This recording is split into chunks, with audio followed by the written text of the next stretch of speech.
ચાંદીપુરા વાયરસના જે પેશન્ટો જે દીકરાઓ બાળકોને દાખલ કર્યા હતા એમાં 2 બરોડા ગોધરાથી દાખલ કર્યા હતા.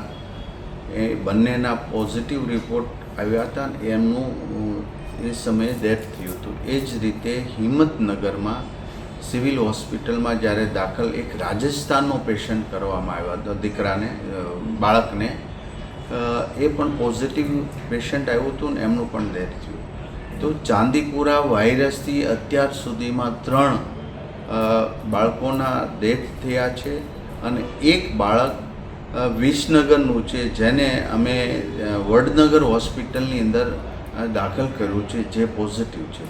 એટલે આ સાવચેતીના ભાગરૂપે અમારી ટીમ બધી જ જગ્યાએ કામગીરી કરી રહી છે. ગયા વર્ષે યાની કે 24માં જે ચાંદીપુરા વાયરસના દર્દીઓ આવ્યા હતા એ પ્લેસમાં પણ ટીમ સર્વે કરવાનો આજે મેં સૂચના આપી છે મારા અધિકારીઓને. અને એ પણ એ જેટલા 61 પ્લેસ જે હતા ગયા વખતના દર્દીઓના એ તમામ જગ્યાએ સર્વે થશે કરવા માટેની સૂચના આપી છે. ને ત્યાં પણ દવાનો છંટકાવ વગેરે.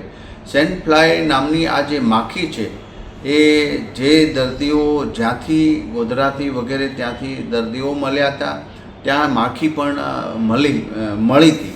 અને આ માખી એ ચાંદીપુરા વાયરસના વાહક જ હતી. તો હાલ પૂરતા અત્યારે એક બાળકને વડનગર હોસ્પિટલમાં દાખલ કર્યો છે જેનું પોઝિટિવ છે.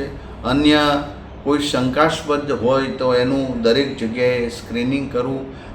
પ્રાઇવેટ હોસ્પિટલમાં પણ દાખલ થાય તો સરકાર સાથે સંકલન કરવા માટેના ચાઇલ્ડ સ્પેશિયાલિસ્ટ ડૉક્ટરોને પણ આજે સૂચના અમારા અધિકારી દ્વારા આપવા માટે મેં કહ્યું છે. તો અત્યારે અમારી ટીમ સંપૂર્ણપણે ચાંદીપુરા વાયરસમાં જ્યાં જ્યાં કેસ શંકાસ્પદ હોય અથવા તો કેસ મળ્યા એ તમામ સર્વે થઈ ચૂક્યો છે, ત્યાં દવાનો છંટકાવ થઈ ગયો છે. આ ચાંદીપુરા વાયરસની કોઈ સ્પેશિયલ એવી દવા કે રસી નથી, પણ જે સિમ્ટમ્સ આવે એ પ્રમાણે અમને મેડિસિન અને દવાઓ ઇન્જેક્શનો આપતા ડૉક્ટરો આપતા હોય છે. માટે અત્યારે કોઈ જ એવું ગભરાટ ફેલાવવાની એ જરૂરિયાત નથી, પરંતુ સાવચેતી રાખીએ આપણે કે બાળકને તાવ આવતો હોય કે તુરંત પહેલું થયું તો નજીકના સરકારી દવાખાને અથવા પીએચસી સીએચસી સેન્ટર કે સબ સેન્ટર હોસ્પિટલ પર એમને લઈ જઈ એમની સારવાર માટે કરીએ છીએ. અમે ઘણાય આવા શંકાસ્પદ બાળકોના ટેસ્ટ કર્યા તો પણ એ મેજોરિટી નેગેટિવ જ આવ્યા છે. 3 બાળકોના મૃત્યુ થયા છે, એમના પોઝિટિવ રિપોર્ટ હતા અને એક બાળક અત્યારે દાખલ છે એ પણ પોઝિટિવ છે.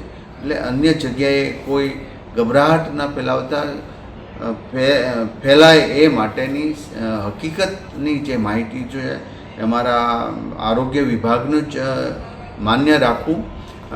ઘણાય વોટ્સએપ સોશિયલ મીડિયામાં પોતપોતાના રીતે મૂકતા હોય, પણ એવી લેભાગુ તત્વો દ્વારા મુકાયેલી માહિતીમાં વિશ્વાસ ન રાખવો. રાજ્ય સરકારના અમારી ટીમ અને આરોગ્ય વિભાગથી જે સજેશન મળે અને જે માહિતી મળે એ સાચી હોય છે. અને કારણ કે તો જ નહીતર ગભરાટમાં ઘણા લોકોના મેન્ટલી પણ પ્રોબ્લેમ થતો હોય, તો એવી ગભરાવાની જરૂર નથી. ટીમ સતત કામગીરી કરી રહી છે.